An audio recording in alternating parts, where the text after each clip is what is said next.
Hello everyone, how are you all? Hope you all are fine. Myself Purushottam Tiwari, you can call me Vivek also. And today I am here with a new topic again, and that is nerves or neurons. Okay, so today we will discuss the topic nerves or neurons here. So let's start that topic, and please like, share, and subscribe my channels and videos also. Okay, so let's start. सबसे पहले हम लोग बात करते हैं coordination की कि ये कोऑर्डिनेशन होता क्या है, यानी हम कहाँ पे वर्क कर रहे हैं, किस चीज़ के बारे में डिस्कस करने जा रहे हैं, उसका वर्क क्या है, क्या उसका इम्पोर्टेंस है, किस तरह से वो फंक्शन करता है। सबसे पहली बात कि ये कोऑर्डिनेशन है क्या।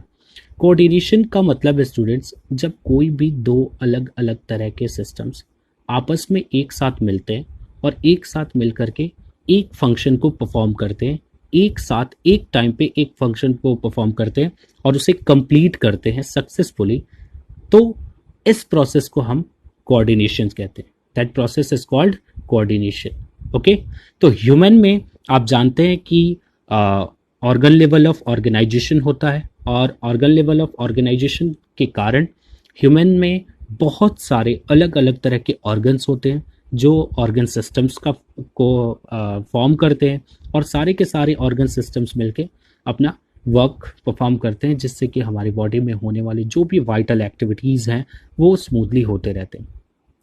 तो इन सारे ऑर्गन्स का एक साथ मिलकर के काम करने का जो तरीका है जिससे कि हमारी बॉडी चलती रहती है आसानी से, दैट इज़ कॉल्ड कोऑर्डिनेशन। इसको हम लोग कोऑर्डिनेशन कहते हैं। In Hindi coordination is known as समन्वय, यानी दो चीज़ों का एक साथ मिलकर काम करना, एक समय पे एक काम को करना, दैट इज कॉल्ड समन्वय और कोऑर्डिनेशन। ठीक है, तो ह्यूमन में ये कोऑर्डिनेशन होता कैसे? तो ह्यूमन में ये कोऑर्डिनेशन नर्वस सिस्टम के थ्रू होता है। ठीक है स्टूडेंट्स, नर्वस सिस्टम, हिंदी में इसको तंत्रिका तंत्र भी कहते हैं। नर्वस सिस्टम ये एक ऐसा सिस्टम होता है, एक बहुत स्पेशलाइज्ड वेल डेवलप्ड सिस्टम होता है, जिसके कारण से हमारी बॉडी में जो कोई भी इंफॉर्मेशंस हम रिसीव करते हैं या जो कोई भी इंफॉर्मेशंस हमारे ब्रेन के थ्रू कहीं पर भी बॉडी में सेंड की जाती है, जिसके थ्रू कि हमारे ऑर्गन्स हैं या हमारी बॉडी पार्ट्स जो हैं वो वर्क करते हैं, वो सिर्फ और सिर्फ नर्वस सिस्टम के कारण। ठीक है, नर्वस सिस्टम जो है वो बहुत खास तरह के सेल्स से मिलकर बना होता है। ठीक है, जिनको न्यूरॉन्स कहते हैं, और इस नर्वस सिस्टम में नर्व्स भी होते हैं और कई सारे न्यूरल ऑर्गन्स भी होते हैं। ठीक है, न्यूरल ऑर्गन्स भी होते हैं। ये सब के सब मिल करके they all combine and form a well developed system for control and coordination, that is called nervous system. Okay, so that is the nervous system. Again, we will talk about nerve cell or neuron. ठीक है, neuron is also called as nerve cell, and you can say nerve cell is also called as neuron.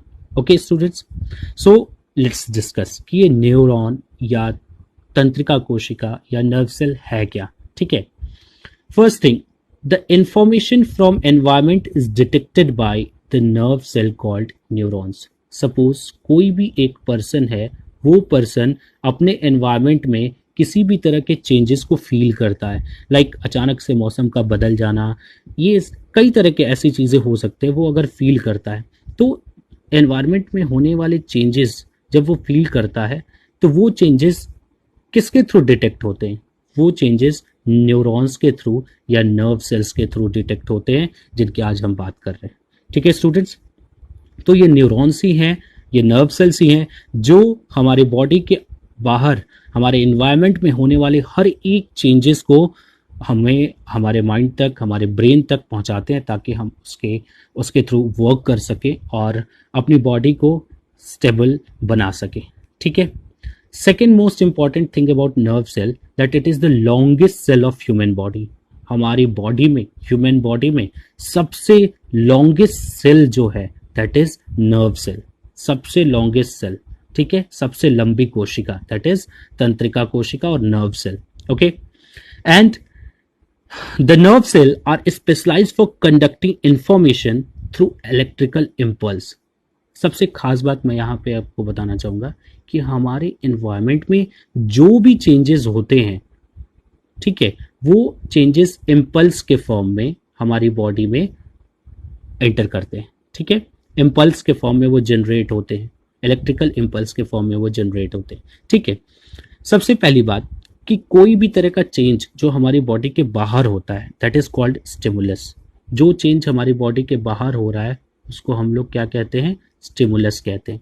ठीक है, और इस stimulus को जब हमारा body accept करता है, जब ह्यूमन बॉडी एक्सेप्ट करता है, तो वो उन इंफॉर्मेशंस को चार्जेस के रूप में लेता है and that charges is known as electrical impulses. ठीक है, तो जितना भी हमारी बॉडी में जो भी इंफॉर्मेशंस आते हैं या आउटर इन्वायरमेंट से लिए जाते हैं वो सब के सब इलेक्ट्रिकल इम्पल्सेस के फॉर्म में होते हैं। ठीक है, अब हम लोग बात करेंगे न्यूरॉन्स के स्ट्रक्चर की या नर्व सेल के स्ट्रक्चर की। ठीक है, न्यूरॉन या नर्व सेल के स्ट्रक्चर की। तो न्यूरॉन या नर्व सेल जो है वो बेसिकली 3 तरह की चीज़ों से मिलकर बना होता है, दैट इज सेल बॉडी जिसे साइटोन भी कहते हैं, डेंड्राइट्स या डेंड्रॉन आप कह सकते हैं, एक्सॉन, ये 3 मेन होते हैं। जबकि ये जो 4th one that I have written here, ये है ना नर्व एंडिंग। ये बेसिकली जब कभी भी आप देख सकते हैं, यहाँ पर मैंने एक नर्व सेल का डायग्राम दिया हुआ है, तो ये नर्व सेल या न्यूरॉन जो है जहाँ पर एंड होता है, एंडिंग पोर्शन जो है उसको हम लोग, इस पोर्शन को हम लोग कहते हैं क्या, नर्व एंडिंग। ठीक है, तो बेसिकली हम लोगों को इसमें मेनली 3 चीज़ों के लिए ध्यान देना है, दैट इज सेल बॉडी और साइटोन, डेंड्राइट्स, एक्सॉन। ठीक है, तो बात करते हैं हम लोग। यहाँ पे आप देख सकते हैं ये एक नर्व सेल का डायग्राम है। मैं सबसे पहले यहाँ पे आपको ये थोड़ा सा डिस्कस करना चाहता हूँ ताकि इसके बेसिस पे आपको आगे जो भी डिस्कस किया जाए वो समझ में आ जाए। ठीक है, ये आप देख सकते हैं नर्व सेल या न्यूरॉन है। इसमें ये जो सेंट्रल पार्ट है ना that is called cell body और साइटोन। इस साइटोन के अंदर या सेल बॉडी के अंदर ये इसका न्यूक्लियस है। ठीक है, और ये साइटोन जो है ना वो बाहर की ओर डिवाइड होता है छोटे छोटे ब्रांचेस में। ठीक है, बाहर की ओर डिवाइड होता है छोटे ब्रांचेस में, उनको हम लोग कहते हैं डेंड्रॉन। ये डेंड्रॉन अगेन छोटे छोटे फाइन ब्रांचेस में डिवाइड होते हैं। आप देख सकते हैं यहाँ पर। ठीक है, ये अगेन छोटे छोटे ब्रांचेस में डिवाइड होते हैं जिनको हम लोग डेंड्राइट्स कहते हैं। तो अगर कोई पूछे कि डेंड्राइट्स और डेंड्रॉन में क्या डिफरेंस है, तो सीधी सी बात कि सेल बॉडी से फाइन ब्रांचेस अराइज होते हैं जिनको डेंड्रॉन कहते हैं, और डेंड्रॉन डिवाइड करके छोटे छोटे फाइन ब्रांचेस बनाते हैं जिनको हम लोग डेंड्राइट्स कहते हैं। ठीक है, अब यहां से इसके सेंट्रल पार्ट से बिल्कुल एक लंबी सी जो है वो ब्रांच अराइज होती है। इस ब्रांच को हम लोग एक्सॉन कहते हैं। ठीक है, इस ब्रांच को हम लोग क्या कहते हैं, एक्सॉन कहते हैं। ये एक्सॉन जो है बेसिकली एक स्पेशल कवर से कवर होती है, एक स्पेशल टाइप की शीथ होती है, उससे ये कवर होती है, और इस शीथ को कहते हैं क्या, माइलिन शीथ। क्या कहते हैं, माइलिन शीथ कहते हैं स्टूडेंट्स। ठीक है, तो जो एक्सॉन है वो माइलिन शीथ से कवर्ड होती है। एक खास बात और, जो नर्व सेल है वो पूरी की पूरी नर्व सेल एक मेम्ब्रेन से कवर्ड होती है जिसको हम लोग कहते हैं न्यूरोलेमा। ठीक है स्टूडेंट्स, अब आगे हम लोग बात करते हैं सेल बॉडी के बारे में या साइटोन के बारे में, सेल बॉडी या साइटोन के बारे में। ठीक है, it is the broad rounded part of neuron.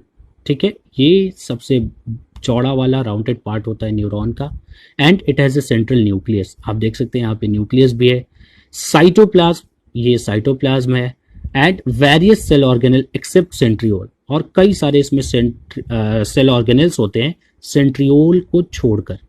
Centriole क्या है, जैसे ये एक सेल है, इस सेल के अंदर ये न्यूक्लियस के अंदर छोटे छोटे पार्ट्स होते हैं जिनको हम लोग कहते हैं सेंट्रियोल्स।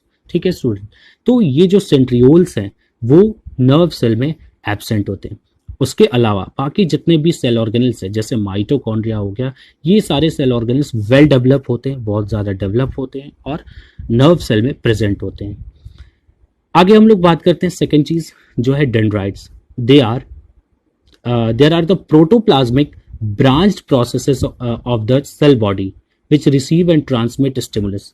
यहाँ से छोटे छोटे ब्रांचेस जो हैं सेल बॉडी से अराइज होते हैं, जिनको हम लोग क्या कहते हैं, डेंड्राइट्स। ये डेंड्राइट्स ही जो हैं वो स्टिमुलस को, यानी हमारे एनवायरनमेंट में होने वाले चेंजेस को रिसीव करते हैं और हमारी बॉडी को या हमारे ब्रेन को पहुंचाते हैं। ठीक है, अब हम लोग बात करेंगे एक्सॉन की।